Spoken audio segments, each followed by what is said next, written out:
Hey guys, how's it going? Welcome to my video. All right, so we're gonna do another quick diagnosis fix for a crank no start issue, and this is essentially for diagnosing a fuel pump failure issue. All right, so if you guys have a crank no start, there's many reasons why that would occur. A lot of times it's a fuel system issue where you get a crank and the starter works, but because the fuel system, the fuel pump is not delivering any kind of gas to the engine, it's not gonna start. So let's do a quick diagnosis of whether it's a fuel system issue.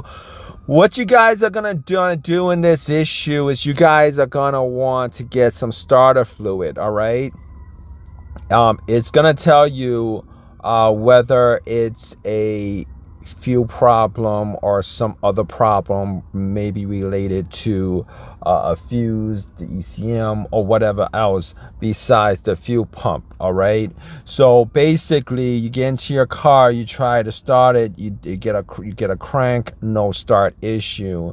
Now if you guys get a check engine light with that crank no start issue, if you guys had a check engine light before, if you have a check engine light, definitely you guys, first thing you want to do is you want to plug in the OBD2, scan it, and you guys want to see whether it's the crankshaft, the camshaft, the map sensor. It's very, very simple as far as diagnosing it as concerned a crank no start. If you guys have a crank no start and you guys think it could be something else besides the fuel pump, you guys go out and get an OBD2 scanners, $20 from Walmart. At least I think that was $20 a year ago. It might have gone up because of inflation, but you guys got a check engine light. Even guys don't know if you guys have a check engine light, just plug it in. It'll show you all the codes with the errors if there is one. But a lot of the times, if you guys have a fuel pump issue, you're not going to get a code for it. But you guys can eliminate a lot of things just with the OBD2 scanner. So basically, if you guys do have the OBD2 scanner, you guys don't have a check engine, you gotta plug it in and there's no codes for it, then it's possible that it's your fuel pump that's the issue. That's possible. It could also be the fuel filter. It could also be a clogged fuel filter. Could also be the fuel pump relay that's the problem. All right, so let's just start with diagnosing it, and I gotta tell you guys, this diagnosing is, for the most part, a lot of times it's not easy. Sometimes it's a cinch, sometimes, but most of the times it's not easy. All right, so you guys want to go from the easiest fix to the least easiest fix. You guys want to go from the easiest diagnosis to the least easiest diagnosis. Obviously, the fuel pump relay is easy to get to. All right, you guys have it in the fuse box. If you guys think it's fuse system issue, obviously you guys want to start and check whether it's the relay. Now there's a couple of things where you guys can check the relay. All right, you can actually take the relay out, swap it for another relay that's similar, pop it in, and if it starts up, then it's the relay that's the issue. If it doesn't start up, if it still doesn't start up with a relay, with another relay, then it's possible that the relay is good, possible that it's the fuel pump. All right, simple as that. You can also check if you have somebody else.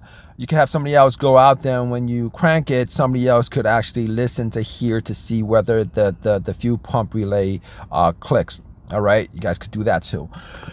Let's go and move on to what you guys should do if you guys think it's a fuel system issue. Basically, you get some starter fluid. Starter fluid is about $6 a can. You guys can get it from Walmart. You guys can get it on AutoZone. You guys can, you know what, it might not even be, if you guys don't have starter fluid, you might be able to use brake fluid or carb cleaner or whatever, but I think starter fluid is what you guys should use. All right, what you guys want to do is you guys either want somebody to spray starter fluid into the intake while somebody starts the car, or you could actually spray it into the intake for maybe like 5 seconds and then try to start the car.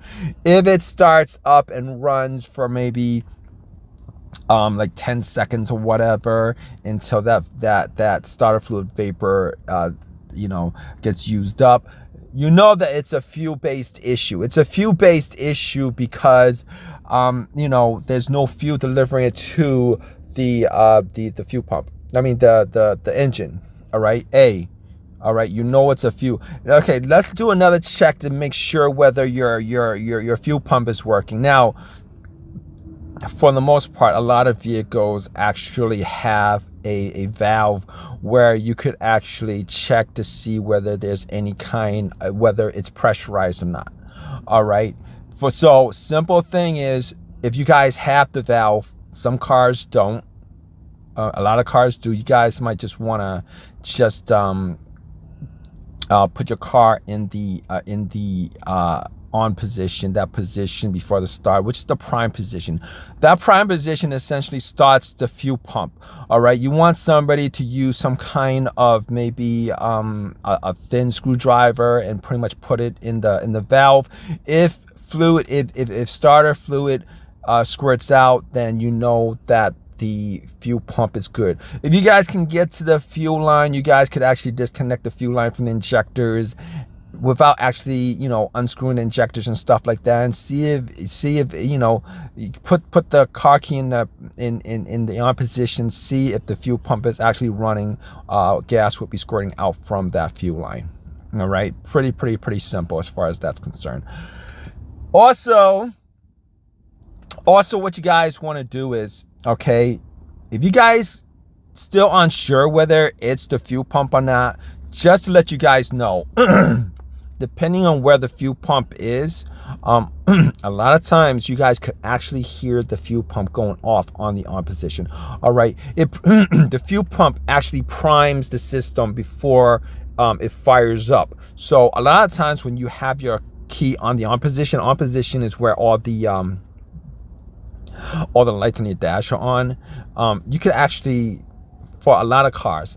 Now I'm generally putting this video out for, generally speaking, for various vehicles. I'm not talking about specific vehicles because all vehicles are different. Some vehicles have the fuel pump under the back seat. Some vehicles have the fuel pump in the gas tank outside. That's really difficult to get to. You might have to go under the car to listen to it.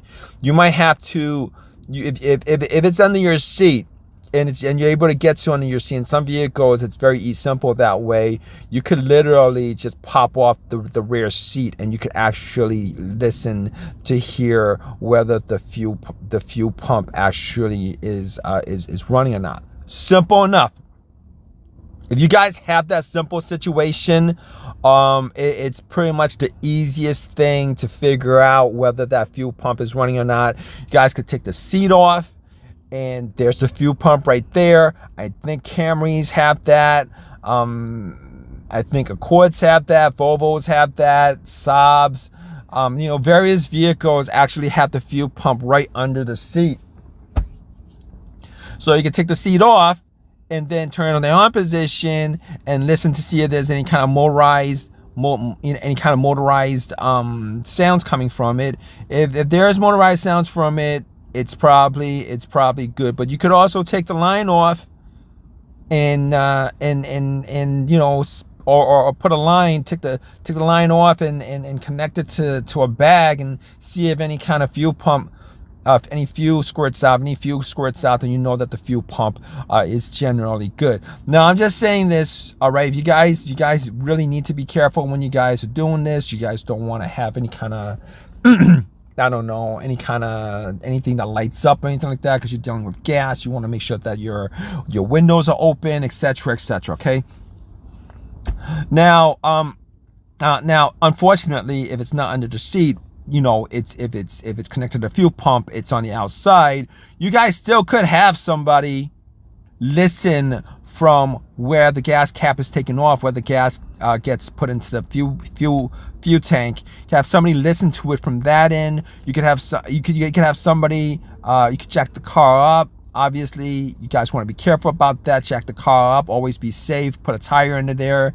Put something under there solid so that it doesn't, you don't have any kind of accidents or stuff like that.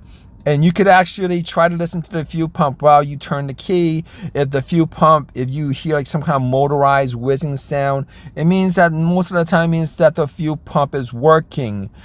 All right. Simple, not enough. Most of the time you could actually, if everything is silent, you could actually hear the fuel pump go off. Most of the time sitting in your car, you could probably hear the fuel pump priming. Sometimes, all right, in some cars you could definitely hear the fuel pump. It's like a whizzing motorized sound. All right, so keep in mind, if you guys are actually trying to diagnose a fuel pump issue, there's also the fuel filter. If the fuel filter is clogged, there is a good chance that you could have mimic the same issue where not enough gas or no gas is getting to the engine, and it might be blocked off from that end where the fuel pump actually goes into the line from the fuel pump actually connects to the fuel filter to the engine itself. You might not see anything, but that's a rare occasion in those situations where a fuel filter is the culprit. A lot of times you will get a little bit of gas going to the engine, enough to actually start up just a little bit, and it dies out immediately. All right. So, but just so that's pretty much a thorough diagnosis of how to figure out whether it's your fuel pump that's the issue or not. But let's move on to something that's pretty much adjacent to this as far as symptoms are concerned, parallel to this as far as fuel pump issues concerned. A lot of people confuse fuel pump issues with something that could be even less of a problem, which is the fob key battery. All right, guys, if you guys have this issue where you guys have no check engine light and you guys think that it's the fuel pump that's the issue, regardless of like what car you have, first thing you want to do is you want to make sure that fob key battery is good. There's a lot of people who get tripped up and they spent hours working on their car trying to get it to start on the system, continually doing the same thing, trying to figure out the same thing over and over again. It's the fuel system. It's not the fuel system. It's clogged here. It's not clogged here. And it turns out it's nothing more than a dead fob key battery. That dead fob key battery will have a no crank. Will produce a crank no start issue. But here's how you know the difference. All right, if it's a fuel pump issue, if you spray